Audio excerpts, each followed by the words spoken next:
Hello juniors, ஒரு வழக்கில் தேடுதல் சம்பந்தமாக, அதாவது சர்ச், அதை செய்யக்கூடிய அந்த நடைமுறைகள் பற்றி சொல்வது செக்ஷன் 165 ஆஃப் சிஆர்பிசி. அதில் சொல்கிற விஷயங்கள் பார்த்திங்கன்னா, அதோட தலைப்புங்கிறது சர்ச் பை போலீஸ் ஆஃபீஸர். அதில் சொல்லப்பட்ட விஷயங்கள் பார்த்திங்கன்னா, 2 விதமான போலீஸை சொல்கிறாங்க. ஒன்று வந்து officer in charge of a police station, அந்த ஆஃபீஸர் ஒன்று.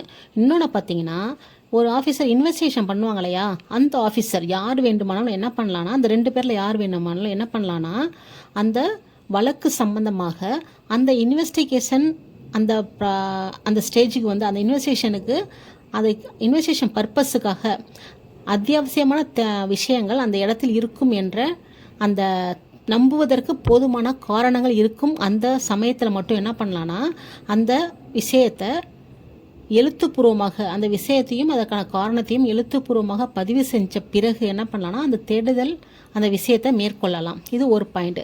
செகண்டாக பார்த்தா, அதாவது அந்த ஆஃபீஸர் இருக்காங்க இல்லையா, முடிந்த வரை என்ன பண்ணணும்னா அந்த ஆஃபீஸரை டைரெக்டாக போய் நீங்கள் சர்ச் பண்ணணுங்கிறாங்க. தேர்டு ஒன்று, ஒருவேளை அந்த ஆஃபீஸரால் போக முடியாத சூழ்நிலையில் மற்றும் அதற்கு ஈக்குவலான ஒரு ஆஃபீஸர் வந்து இல்லாத சூழ்நிலையில் அந்த மாதிரி ஸ்டேஜில் என்ன பண்ணணும்னா, there is no other person competent, அந்த மாதிரி இல்லாத சமயத்தில் என்ன பண்ணணும்னா, அந்த ஆஃபீஸர் வந்து அவங்களுக்கு கீழ் வேலை பார்க்குற ஒரு நபரை வந்து எப்படின்னா இந்த மாதிரி சர்ச் பண்ண சொல்லி பண்ணிக்கலாம்.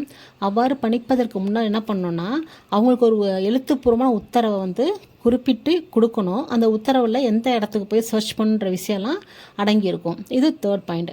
ஃபோர்த் ஒன்று, இந்த சிஆர்பிசியில் பார்த்தீங்கன்னா சர்ச் சம்மந்தமாக ஜென்ரல் விஷயங்கள், பொதுவான விஷயங்கள் சொல்லப்பட்டிருக்கும். அது செக்ஷன் 100ல் அதில் சொல்லப்பட்ட விஷயத்தெல்லாம் இங்கே முடிந்தவரை அப்ளை பண்ணிக்கணும்னு சொல்கிறாங்க. ஃபிஃப்த்தை பார்த்தீங்கன்னா, இந்த மாதிரி அந்த பதிவு பண்ணுறாங்களே அந்த ரெக்கார்ட்லாம், அதை வந்து என்ன பண்ணணுன்னா, முடிந்தவரை அதை சீக்கிரமாக 4th உடனடியாக என்ன பண்ணணும்னா நியரஸ்ட் மேஜிஸ்ட்ரேட்டுக்கு அனுப்பி வைக்கணும் அப்படின்னு சொல்லிட்டு, மேலும் இன்னொரு விஷயம் என்ன சொல்கிறாங்கன்னா, அந்த எந்த இடத்துல சர்ச் பண்ணாங்களோ அந்த இடத்தோட ஓனர் அல்லது ஆக்குப்பையர் 2 பேரில் யார் வேணாலும் என்ன பண்ணலான்னா, அந்த ஆர்டரோட காப்பியை வந்து ஃப்ரீ ஆஃப் காஸ்ட்டு இல்லைனா ஆன் அப்ளிகேஷன் போட்டு அந்த ஆர்டர் காப்பியை வாங்கிக்கலாம். இதை பற்றி சொல்கிற இதுதான் சர்ச் சம்பந்தமான விஷயங்கள்.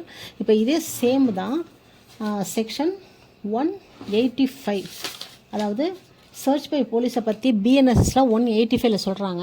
அதை சொல்லக்கூடிய எக்ஸ்ட்ரா விஷயங்கள் மற்றெல்லாம் சேம் கண்டென்ட்டாக இருந்தால் கூட எக்ஸ்ட்ரா விஷயம் என்னென்னா, அந்த மாதிரி சர்ச் பண்ணும்போது ஆடியோ வீடியோ அது மூலமாக பதிவு பண்ணலான்னு சொல்லிட்டு எக்ஸ்ட்ரா ஒரு விஷயத்தை மட்டும் அதில் வந்து மென்ஷன் பண்ணியிருக்காங்க.